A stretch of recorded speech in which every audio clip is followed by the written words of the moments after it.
atrofia. Ya. Aquí hubiera sido bueno tener como un tejido normal y un tejido patológico, ¿no? Para poder comparar. Pero, por ejemplo, en esta placa que se les muestra aquí, es una hiperplasia prostática. Ustedes siempre van a ver que los tejidos regularmente tienen se dice como un tejido funcional y un tejido de sostén, ¿verdad? Y el tejido funcional, en este caso, llegarían a ser las glándulas, que son las que secretan las secreciones correspondientes. Ahora, si ustedes ven,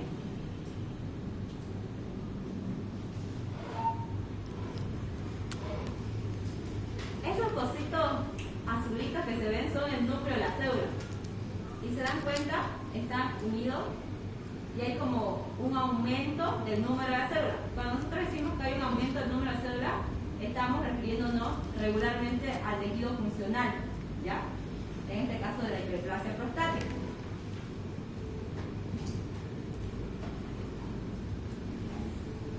Ahora, si vamos a lo que es la atrofia testicular, igual han debido llevar en... aquí sí puse una imagen comparativa. En la atrofia testicular, nuevamente es un corte transversal, y si se dan cuenta de nuevo, tenemos los túbulos seminíferos, ¿no? Y los túbulos seminíferos tienen las células que se llaman ovogonios, que se van a ir evolucionando hasta convertirse en ovogonios, son espermatogonios, que se van a ir a convertirse a espermatozoides, ¿no?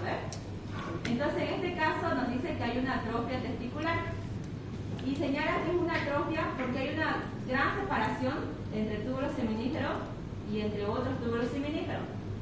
Y ahora sí, aquí sí tengo una imagen de comparación. Ese sería un corte de un tejido testicular normal. Y ahí sí uno puede darse cuenta de la gran diferencia, ¿verdad? En este caso hay más estroma y hay mayor separación entre los túbulos seminíferos. En cambio en el de allá no. Y aparte, y si lo ven acá, hay una disminución de los espermatogonios, que son las células que están dentro de los túbulos seminíferos. Esa es otra. Ahora la calcificación. ¿Se acuerdan cuántos tipos de calcificación había?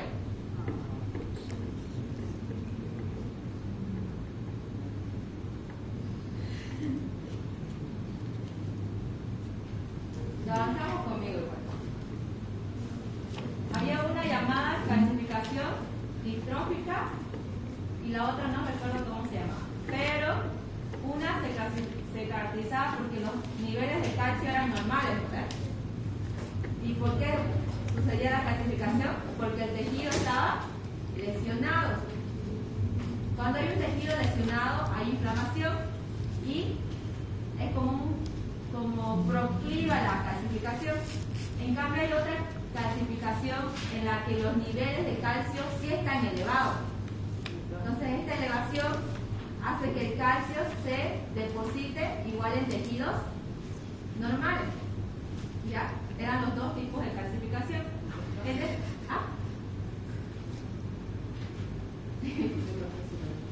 No me acuerdo si es metastásica. ¿Metastásica se llama? No recuerdo bien, pero son dos tipos. Revísenlo. Ahora, en esta placa lo que vamos a ver son las arterias y las venas. Cuando ustedes hayan pasado histología, no sé si les habrán enseñado la manera de identificar una arteria o una vena. Calibre, sí puede ser, pero ¿qué más? El grosor.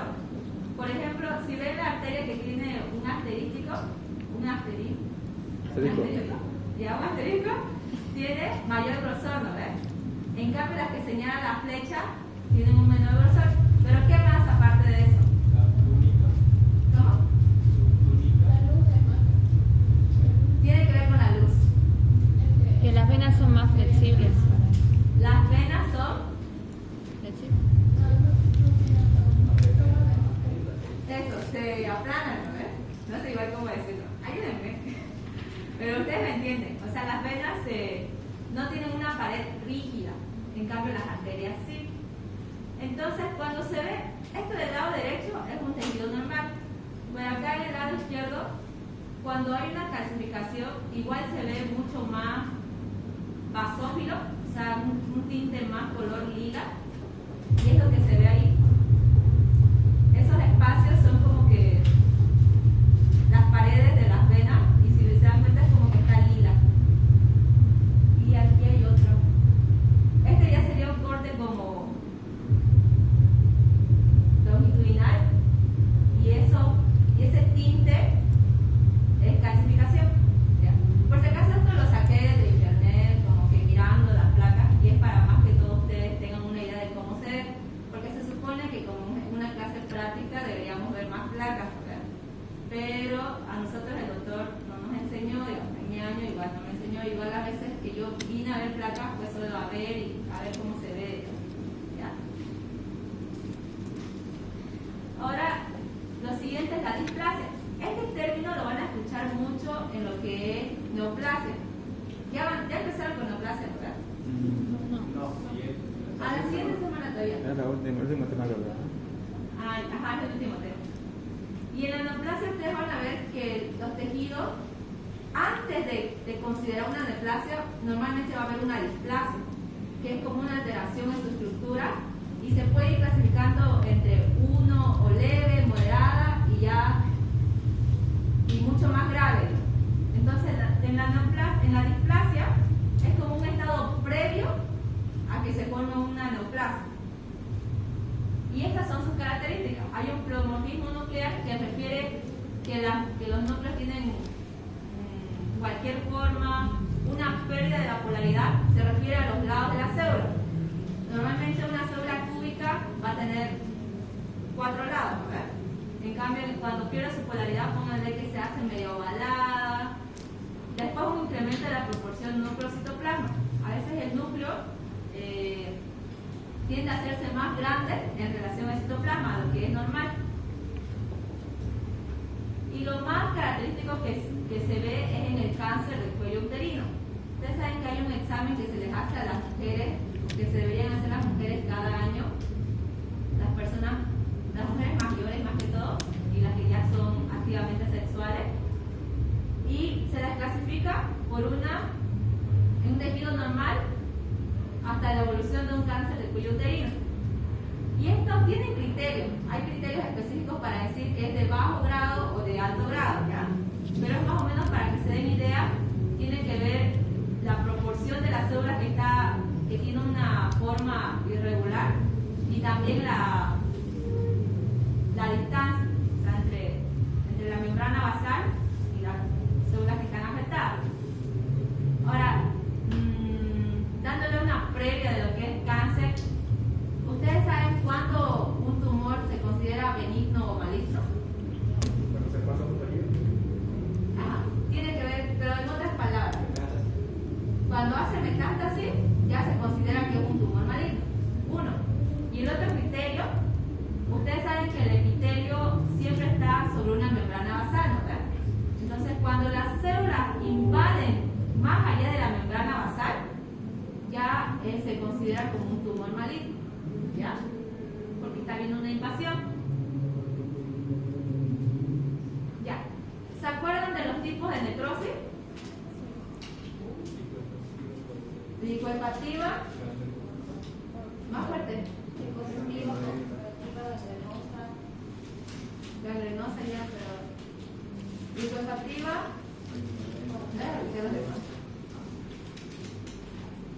¿cuántos tipos de necrosis hay? Eso de necrosis es pregunta. Sí o sí les van a preguntar algo de necrosis. Coagulativa, fibrinoide,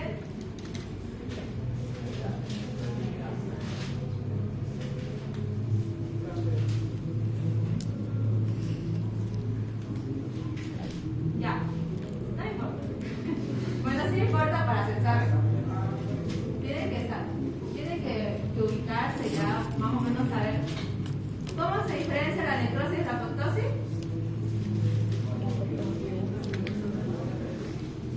Apoptosis, muerte celular programada. Necrosis, cuando no es algo programado. Y aparte, hay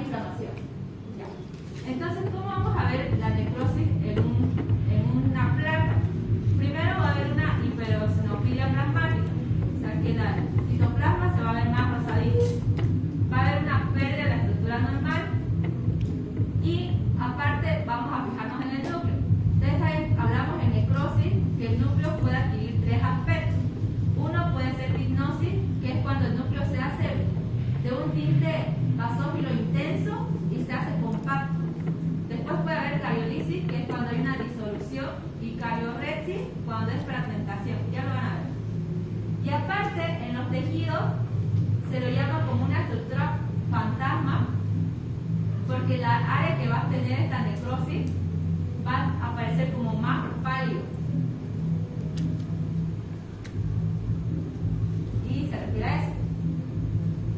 La parte que está más pálida es la parte que se está necrosando. ¿Ya? ¿Y cómo estaría el núcleo según las definiciones que les di al principio? Ya está basófilo, pero ¿cómo se llama? Hipnosis. Es un núcleo tipo. Ya, mencionamos la necrosis licuefactiva. ¿Se acuerdan en qué situaciones ocurre una necrosis licuefactiva? ¿Ah? Muerte cerebral. ¿Se acuerdan que cuando hay una obstrucción en la irrigación, en cualquier parte del cuerpo, ¿qué necrosis ocurre? Coagulativa. Excepto el sistema nervioso central. Y aparte, la necrosis licuefactiva va a ser característica de lesiones que estén purulentas, que tengan infecciones. Y se va a ver así. Sería este sector del lado derecho. ¿Se ve raro? Y también tenemos una necrosis hemorrágica. No puse plano. Ya, por ejemplo, esto lo van a avanzar en lo que es en patologías cardiovasculares. Creo que es temario del segundo parcial. ¿Ya? Por el momento, solo para conocimiento, cuando los glóbulos rojos salen de los capilares, o sea, se van a los tejidos, son destruidos por los macrófagos, ¿ya? Y entonces los glóbulos rojos tienen un pigmento llamado hemoglobina. Esta hemoglobina, cuando se degrada, ya van a ver todo en bioquímica que es su proceso de degradación, pero en la placa dejan como un rastro de ella. Se llama hemosiderina. Entonces, en las patologías donde va a haber una extravasación de los glóbulos rojos de los capilares, va a ser característico este signo. ¿Ya? Para que lo tomen en cuenta. Y ya más adelante, cuando avancemos el tema, les voy a decir en qué patología. Pero se ve así. O sea, eso que ven marroncito es porque salió un glóbulo rojo del capilar y se destruyó en el tejido. Y inflamación aguda y crónica. La aguda, caracterizado por neutrófilo. Bueno, yo no sé, ustedes saben que cuando hay inflamación hay exudado. En cambio, cuando la permeabilidad de los capilares no está afectada, es simplemente un trasudado. ¿En qué se diferencia un exudado de un trasudado? Proteína. ¿Qué más? La densidad, ¿verdad? Si hay más proteína, el exudado va a ser más denso y el trasudado es menos denso. Y aparte que el exudado se asocia con estados inflamatorios, ¿verdad? Y en la inflamación crónica vamos a ver prevalencia de linfocitos, macrófagos y aparte de fibrosis. ¿Se acuerdan igual de una pregunta que vimos en esto de la inflamación? ¿En qué tipo de inflamación puede haber angiogénesis? En la crónica. ¿Ya? Ahora sí vamos a terminar el temario de...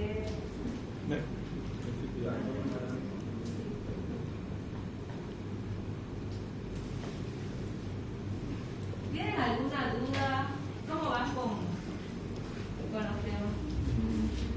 ¿Bien? Bien mal. Cerramos. Ya. Miren, acá les traje otra pregunta. Lo vamos a hacer cortita. No. Acabamos de repasar. Sacaste ahorita ya. Ya. Edwin García. La primera. ¿Cuál es y por qué?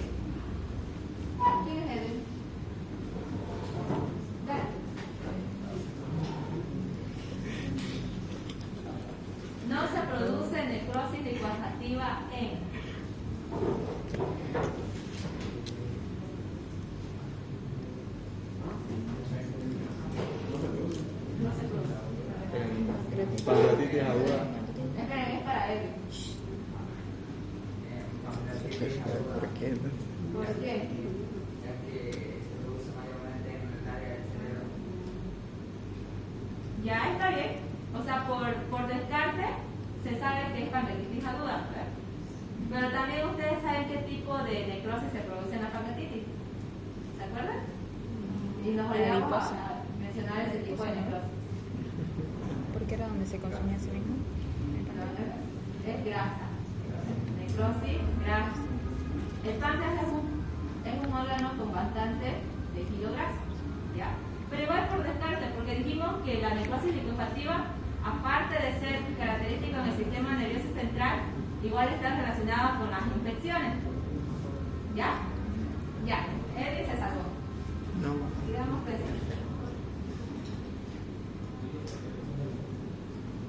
A ver.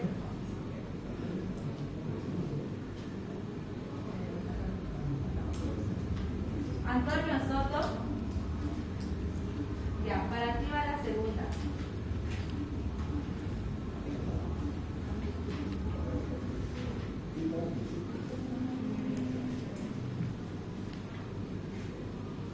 Bueno, está fácil.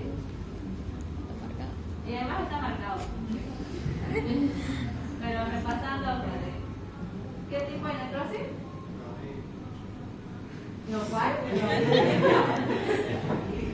¿Cuál es?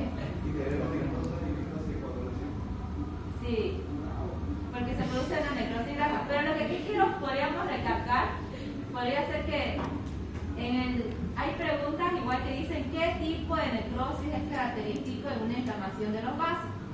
Es la necrosis fibrinoide, ¿ya? Y no les mostré placa, pero creo que en el libro está, se ve como que, y creo que lo describe ahí igual, como una capa rosada alrededor de los vasos, que es más evidente. Ya. La número 10, no. Bueno, la otra pregunta la dejamos para después, porque ya se me va a olvidar. Sí, avancemos, ¿no? Ya nos quedamos acá. Ya, para recordar lo que... Nos quedamos aquí, ¿no? Dijimos que había una diferencia entre lo que es hiperemia y congestión. En ambos va a haber acumulación de sangre, ¿verdad? Pero en una es por la dilatación arterial, o sea que es un proceso activo. En cambio en la otra, en la congestión, es simplemente porque las venas no van a drenarlo bien, por así decirlo. O sea, hay una reducción del flujo de salida y es un proceso pasivo. Y hay una pregunta que dice, ¿la hiperemia activa es el resultado de...? ¿Cuál sería entonces?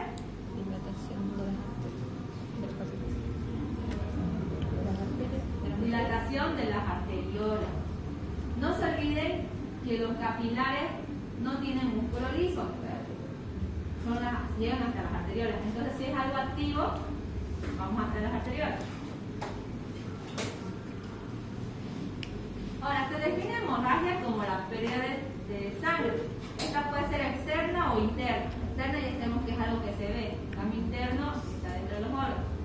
Ahora, dependiendo del tamaño, si ustedes ven en la imagen, se llama petequia a los más chiquititos. Y creo que tienen medidas. En dermatología lo van a ver por medida. ¿Ya? Ahorita yo no me acuerdo las medidas, pero con que ustedes sepan que las petequias son las más chiquititas, ¿está bien? ¿1 milímetro? ¿2? Si llega a eso es la mortalidad. Si llega a más de 2 milímetros, se considera Púrpura. Ya. Las petequias menor a 2 milímetros. Las púrpuras más a 2 milímetros. Y la equimosis es cuando es subcutáneo y es aún más extenso. Después, dependiendo de la localización de la acumulación de sangre, lo vamos a llamar hemotórax si está en el tórax, hemopericardio si está en el pericardio, hemoperitoneo y hemartrosis. ¿Hemartrosis dónde sería? No, no en la arteria. En las articulaciones. En las articulaciones. Ya. Ahora llegamos a lo que es la hemostasis. Ustedes saben que cuando cualquier persona se hace una herida, sí o sí se pone una contrita.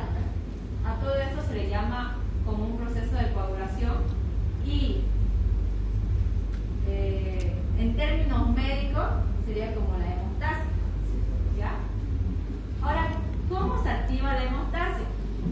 Tenemos que saber que nuestros vasos tienen como integridad, o sea, que está el endotelio bien formado, una célula tras otra célula.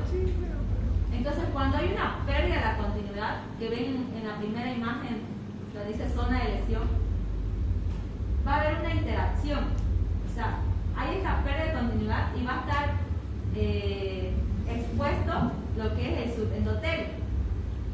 Y este subendotelio va a activar el proceso de hemostasia.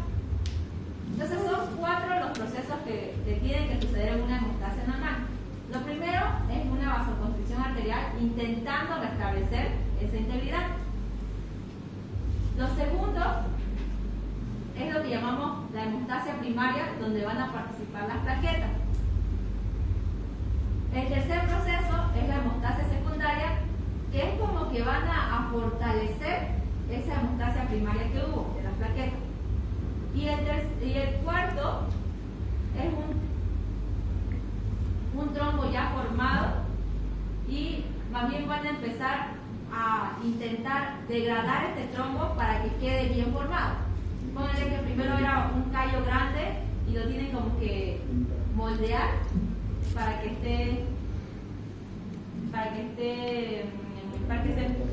se forme permanentemente. Ya, entonces vayamos por el primero.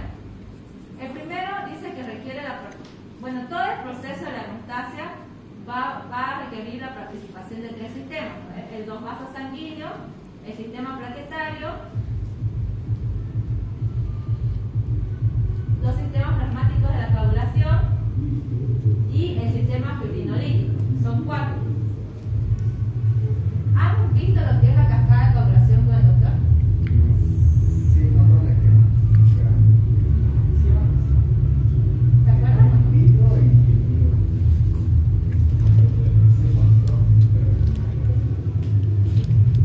Ya.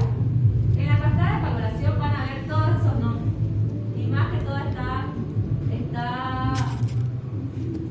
se lo representa con los números romanos. Y es igualmente como pónganle como las vías de apoptosis, sigue como una cascada. O sea, un factor activado activa al otro, ¿ya?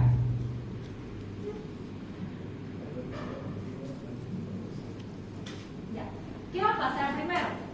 Yo tengo una herida, hay una discontinuidad de mi endotelio y mi sistema vascular, que es el subendotelio, tiene una función protrombótica. ¿Qué quiere decir? Pro es que va a estimular la trombosis, ¿verdad? ¿Y cuáles son estas estructuras presentes? El colágeno, el factor tisular y los glucosaminoglucanos. El factor tisular forma parte de la cascada de coagulación. Es el factor número 3. De este factor no se tienen que olvidar. ¿Por qué? Porque la cascada de coagulación se va a activar por una vía extrínseca y una vía intrínseca, ¿ya? Y la vía, ya me olvidé, es la vía extrínseca. ¿Alguien estudió? El factor 3 se activa por una vía, es la extrínseca, ¿verdad? Sí.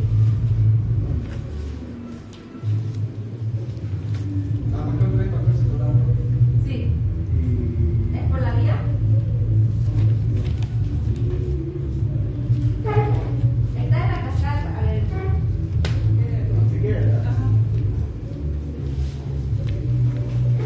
Sí, es la vía extrínseca. ¿Ya? Entonces, acuérdense ustedes que la vía extrínseca se activa con el factor tisular. ¿Ya? No se olviden de eso. Eso es importante, de verdad. La vía extrínseca con el factor tisular. Ya. ¿Y este factor tisular, dónde dijimos que se encontraba? Ya forma parte de la cascada de coagulación, pero ¿dónde se encuentra? En el subendotelio. ¿Ya? Dijimos que...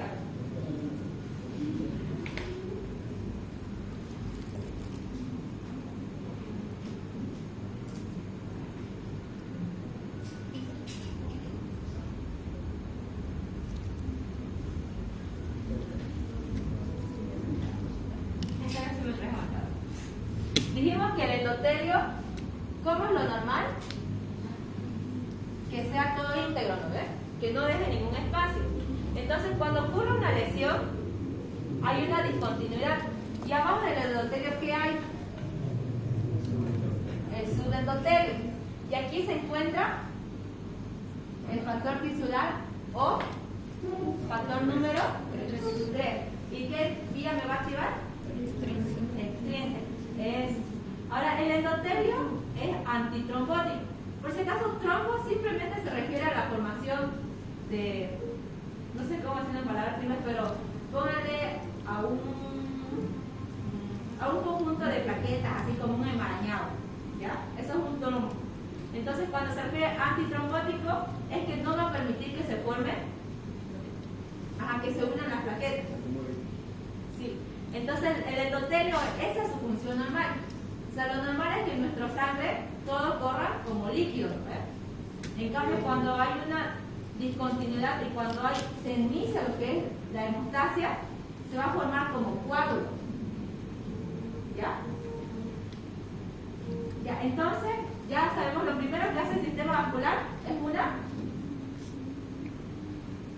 vasoconstricción, intentando que se acerque el endotelio para que haya una continuidad. Lo segundo que va a ocurrir es la hemostasia primaria y está encargado por las plaquetas. Bien. Ahora, las plaquetas van a tener 3 fases. En el libro está así, creo que está así, pero en sí son las 3A: adhesión, activación y agregación. Son los 3 procesos de los que se van a encargar las plaquetas. Ustedes acuérdense, cuando empieza el proceso de la plaqueta, me acuerdo de las 3A: adhesión, activación y agregación. Adhesión al sitio de adhesión. Activación, hay 3 vías por las que se puede activar la plaqueta. En la imagen de aquí, en la imagen de aquí, lo está mencionando como la vía del ADP. ¿Qué va a hacer esta? ¿Qué va a hacer esta vía? En las plaquetas, ponle que esta es una plaqueta normal. Y cuando ya está adherida, o sea, cuando se ocurre la adhesión, al momento de activarse va a, bueno, aparte de aplanarse, va a presentar unos receptores, ¿ya? Que le va a permitir primero unirse al factor de von Willebrand y le va a permitir unirse a las otras plaquetas. Este proceso que hace la plaqueta es la activación, ¿ya? Y ahí ya tienen los nombrecitos. El complejo glicoproteína 2B y 3A, que a través del fibrinógeno, este es el fibrinógeno, le va a permitir, junto con otras plaquetas, agruparse. Ahora, ¿por qué es importante? Por ejemplo, cuando ustedes lleven fármacos, van a aprender de que, no me acuerdo cómo se llaman fármacos, pero hay anticuerpos que directamente se unen a estos receptores y evitan esta acumulación de plaquetas, ¿ya? Por eso es importante. Y también hay algunos síndromes, por ejemplo, hay enfermedades congénitas en las que va a haber un déficit de cierto factor o de cierto receptor que me va a producir una enfermedad. Por ejemplo, si no puede haber una buena hemostasia, mi paciente puede desangrarse, ¿no ves? Porque no va a haber lo que es la coagulación.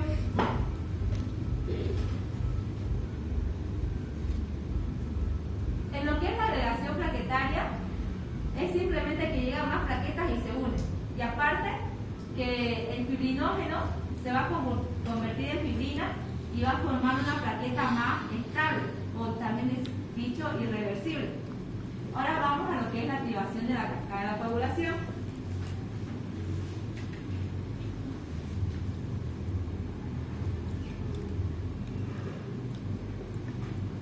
Ya. La cascada de coagulación tiene dos vías, una vía extrínseca y una vía intrínseca. La vía extrínseca, ¿por qué factor va a estar iniciado? Factor tisular, el factor O, factor 3. Y la vía intrínseca,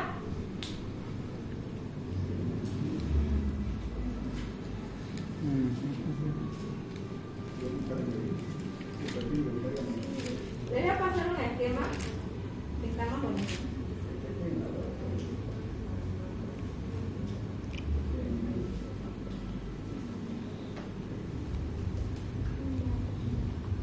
Es el factor 12.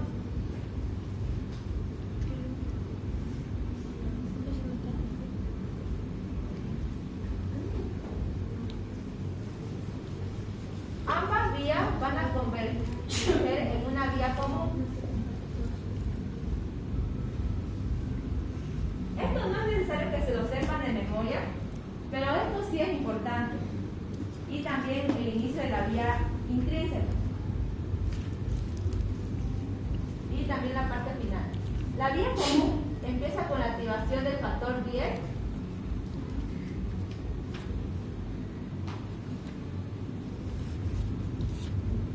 Y esto final también es importante.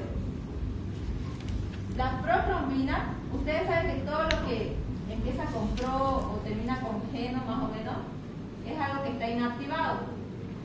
Va a ser activada y se va a convertir en trombina. Y la trombina va a actuar sobre el fibrinógeno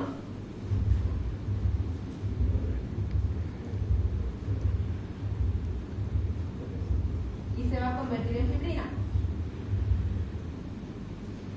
Hay esquemas mucho más completos, por así decirlo, y les indican dónde va a ayudar el calcio, dónde va o sea, son como que más específicos, pero eso igual es como que un estudio más minucioso. Lo que ustedes tienen que saber ahorita, y lo que me interesa que sepan, es que la hemostasia primaria es dada por las plaquetas. Después viene la hemostasia secundaria, que es dada por el sistema de coagulación, que tiene toda su cascada, que su función principal es fortalecer ese coágulo para que no se disgregue. Y otra cosa importante, los factores de coagulación, hay 4 factores que van a ser dependientes de la vitamina K.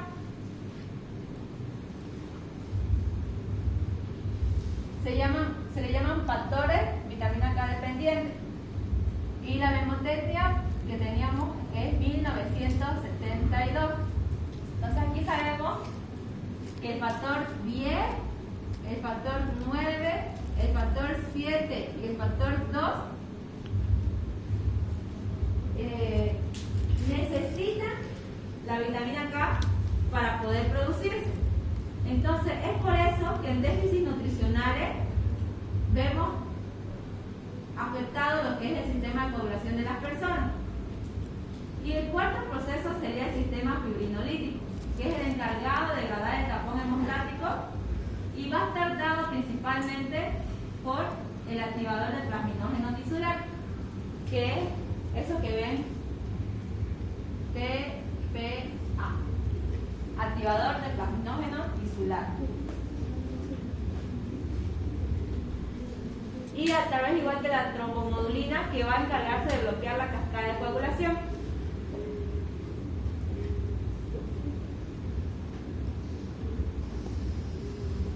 ¿Tienen una duda hasta ahí? ¿Se entendió? Volvemos a repasar.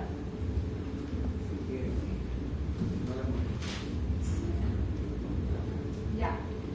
El sistema de coagulación o la hemostasia, para ser más específicos en todo lo que estamos hablando, cuenta de 4 procesos. El primero es la vasoconstricción, que sucede solo en los vasos sanguíneos. O sea, ante la lesión, la arteria se contrae. El segundo,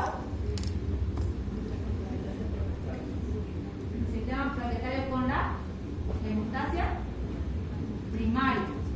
Después, hemostasia secundaria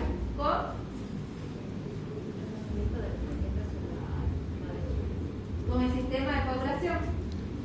Y después el último, el sistema fibrinolítico, que va a encargarse de degradar el tampón hemostato. Todos esos factores del 1 al 2 al 13 que ven ahí son los que van a participar en la cascada de coagulación. Cada uno tiene su nombre. El fibrinógeno, que es el último que se activa, es el factor número 1. La protrombina es el factor número 2.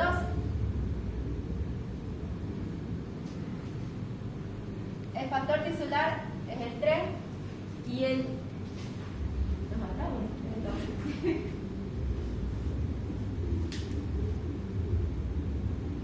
El 12, no me acuerdo si se llama... no me acuerdo.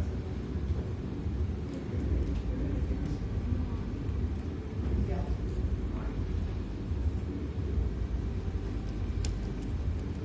La cascada de coagulación lo revisan ustedes por su cuenta de detalle, ¿ya? Cada examen. Para el examen, ya. Ahora sí les quedó más claro, ¿sí? Para que tengan una idea de más o menos qué es lo que sucede.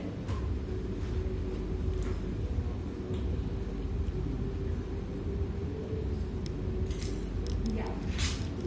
Ahora vamos a ver una patología que se llama la coagulación intravascular diseminada. Ustedes esto lo van a ver en muchas patologías que dicen como una complicación, pero esto no es como un trastorno primario, o sea, no es lo primero que sucede en una enfermedad, sino que es una complicación de cualquier cuadro que ocasiona una activación diseminada de la trombina. La oclusión trombótica de los vasos de mediano y de pequeño calibre va a comprometer el aporte de sangre. Ustedes saben que nuestras arterias recorren todo nuestro cuerpo, ¿verdad? Entonces cualquier cosa que esta obstruya el camino de la sangre va a ocasionar una falta de riego y una disfunción en el órgano a la que ellas están irrigando. Entonces, para que se dé esto, primero tiene que haber una trombosis, que es un proceso patológico en la activación y regulación de la hemostasia. Ustedes vieron que la hemostasia en el último paso tenía como un regulador, ¿ves? Que es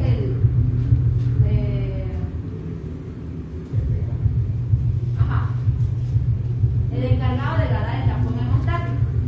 Pero pónganle que en la trombosis se va a activar la hemostasia y no va a parar. O sea, es como una activación sin control. Y esta tiene la característica de tener... ¿Has debido escuchar sobre la triada de Virchow? ¿Has escuchado una vez? ¿Sí? Esta triada nos va a decir que frente a estos factores puede haber una trombosis. O sea, estas situaciones me van a permitir que se provoque la trombosis. Primero tenemos la lesión endotelial. En segundo tenemos éxtasis o flujo turbulento de la sangre. Y como tercero, la hipercoagulabilidad de la sangre. Esta triada es bien conocida, así que todo el tiempo la van a escuchar. Ahora, ¿en qué patologías podemos ver una lesión endotelial? Por ejemplo, una hipercolesterolemia o una inflamación. Para hacerles un ejemplo más simple, por ejemplo, si nos vamos a la diabetes, en la diabetes sabemos que hay una mayor cantidad de glucosa en la sangre, ¿verdad? Esta mayor cantidad de glucosa va a dañar las paredes de los vasos sanguíneos. Entonces esta es una lesión. Ahí está una enfermedad que produce una lesión en el endotelio. ¿En qué otras enfermedades podemos ver una hipercoagulabilidad? Y estas son enfermedades más asociadas a la ausencia de algún factor o a la ausencia de enfermedades heredadas o adquiridas como el cáncer, ¿verdad? Después tenemos un flujo sanguíneo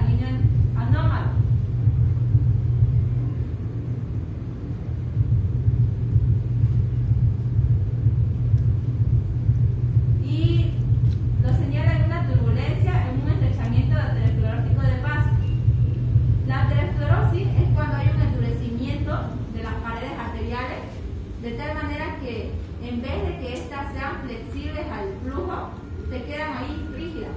Entonces va a ser como un flujo sanguíneo nómado.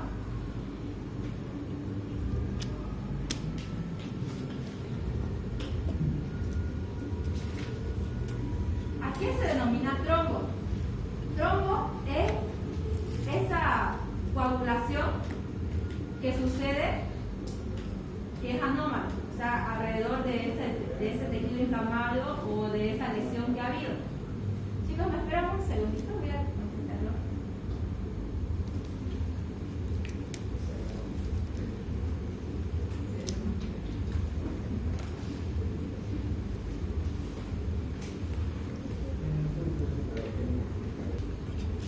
Entonces, estos trombos se pueden desarrollar en cualquier nivel del aparato cardiovascular. Ustedes cuando estén leyendo su libro, se van a dar cuenta que hay como dos tipos de trombos, que son llamados los trombos arteriales y los trombos venosos. Y la característica principal para diferenciar entre los dos son las líneas de sangre. Las líneas de sangre están presentes en los trombos arteriales. Y es simplemente que este trombo va a tener como unas líneas blancas, que en realidad son las plaquetas y fibrinas que se han quedado ahí con alternancia de glóbulos rojos. Y la trombosis venosa va a ser simplemente los trombos de estas. También tenemos los trombos murales, que se los van a denominar a los trombos que se forman en las cámaras cardíacas. Y también tenemos trombos que son de las válvulas, que se les llaman vegetaciones. Y los trombos arteriales regularmente son oclusivos. Ya es porque ustedes saben que las arterias van de mayor a menor calibre, ¿verdad? Entonces, sí o sí ellas van a atender, si el trombo se formó en una arteria de mayor calibre, tiene un tamaño más grande. Entonces, conforme vaya viajando por la sangre, va a obstruir un vaso más pequeño. O sea, eso se refiere que son a menudo oclusivos.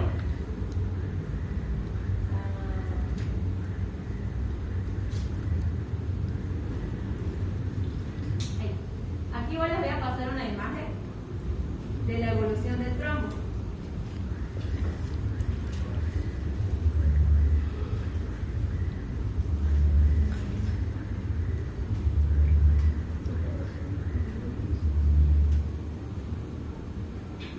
Ya. Por si no lo tienen, igual lo voy a...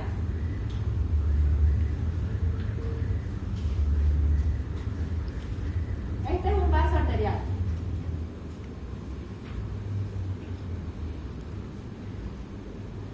Aquí hubo una lesión y aquí se está formando un trombo, un coágulo, ¿verdad?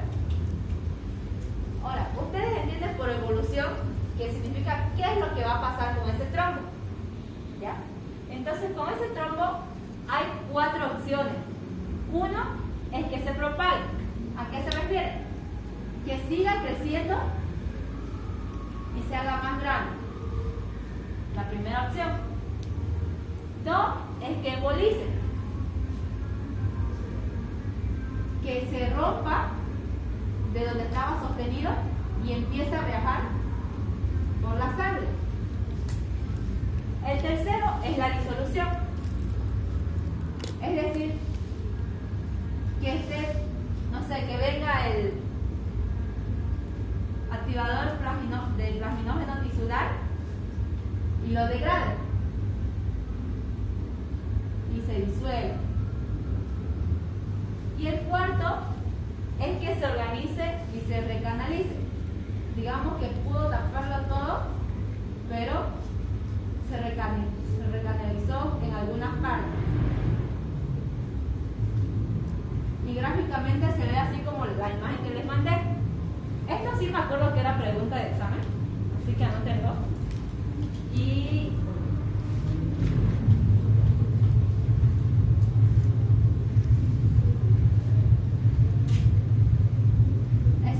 ¿entendieron? ¿Sí?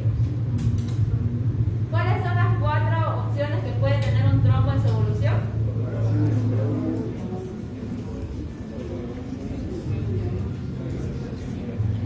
Recanalización. ¿A qué se refiere cuando va a embolizar?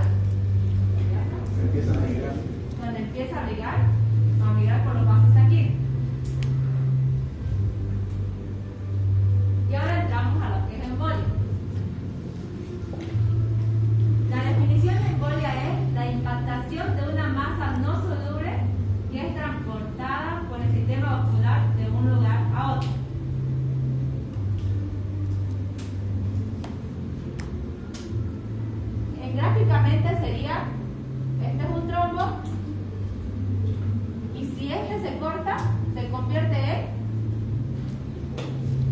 en émbolo.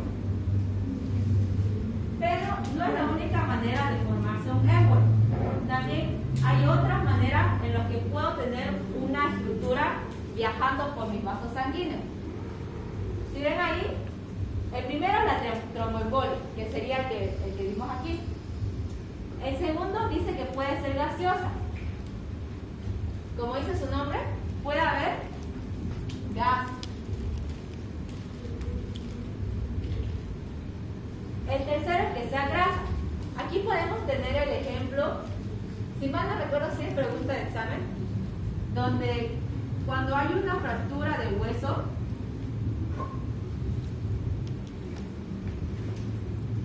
pónganle que el tejido que se daña puede ser tejido óseo, también un poco de grasa, y esta grasa puede llegar a infiltrarse en los vasos sanguíneos, produciendo una embolia grasa.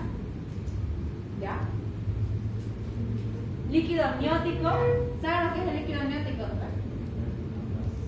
Lo que está donde está el bebé, ¿no? Ya es un bebé. Y este líquido al momento del parto o por la placenta puede llegar a infiltrarse en los vasos sanguíneos y viajar por los vasos sanguíneos. De ahí puede ser séptico, tumoral, según su origen, pulmonar o sistémico. Ya eso es obvio. Ustedes saben que pulmón, o tenemos como, por así decirlo, una circulación menor y una circulación mayor. La circulación menor se refiere a la circulación pulmonar, entonces que su origen puede ser del pulmón. Y la circulación mayor o sistémica se refiere a cualquier otra parte del cuerpo que sea de la periferia o ya sea donde sea. Ahora, ¿a qué se refiere con paradojal? Yo les decía que el tronco, por ejemplo, o el émbolo, bueno, el tronco, si se forma en una arteria de mayor calibre, va a ser de un tamaño más grande, ¿verdad? Y conforme vaya viajando este émbolo, las arterias se van achicando. Entonces, sí o sí va a llegar a un lugar en el que se va a implantar. ¿Qué pasa si mi paciente formó un émbolo, un trombo que embolizó a nivel de sus miembros inferiores? Las venas van a ir recorriendo, van a llegar a la vena cava,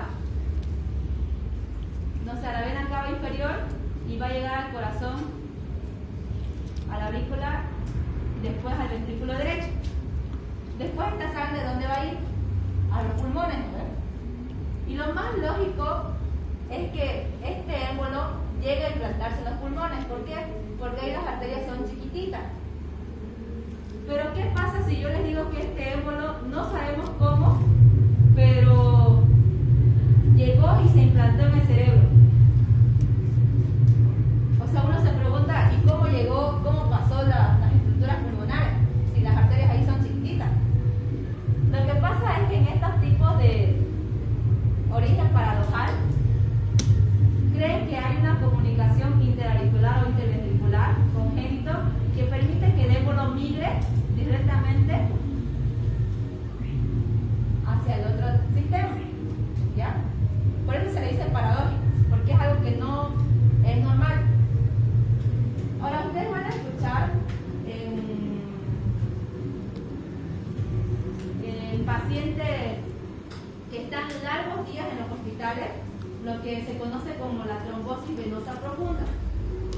En la trombosis venosa profunda, ¿se acuerdan de la triada de Virchow? Lesión endotelial, flujo turbulento, hipercoagulabilidad. En el flujo turbulento, ¿se acuerdan que decía éxtasis, ¿no ves? O sea, flujo turbulento o éxtasis.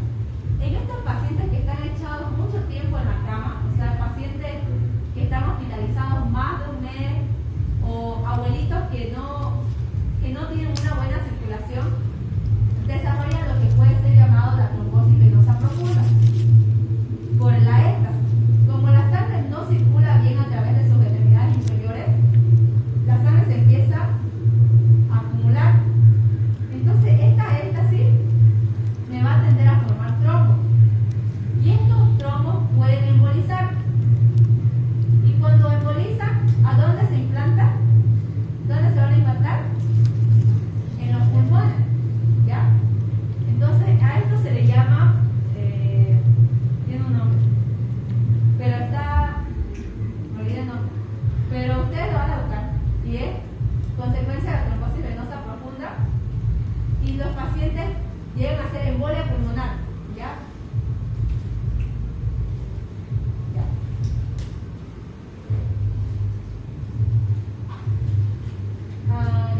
a mencionar. Y los principales lugares de embolización arterial incluyen las extremidades inferiores y el encéfalo. Y los émbolos de grasa y de médula ósea, les mencioné el ejemplo del traumatismo óseo, que es más característico de este tipo de lesión. Los émbolos gaseosos son características en las enfermedades de descompresión. Estos son los individuos que se sumergen a profundidades del mar cuando sufren una reducción súbita, cuando se sumergen las personas a grandes profundidades del mar y cuando vuelven a salir, ellos tienen que salir en un tiempo, no pueden salir directamente, porque hay esta enfermedad que se llama descompresión, en la que se van a formar estos émbolos gaseosos y pueden llegar a morir por esto. ¿Ya? Eso se le llama la enfermedad de descompresión. Y después tenemos los émbolos de líquido amniótico, que es una complicación del parto y posparto inmediato. Y por último, el émbolo tumoral, que es cuando la estructura que están los tumores infiltran los vasos sanguíneos y obviamente van a ser tumores malignos, ¿no? Porque dijimos que los malignos son los que invaden o hacen metástasis. Ya. Y ahora sí. ¿Ah? Ya es hora. Sí, ya ahora. Bueno chicos, nos vemos la siguiente semana. Quédate. No, sí, mira, aquí te va a quedar el segundo. Te va a quedar.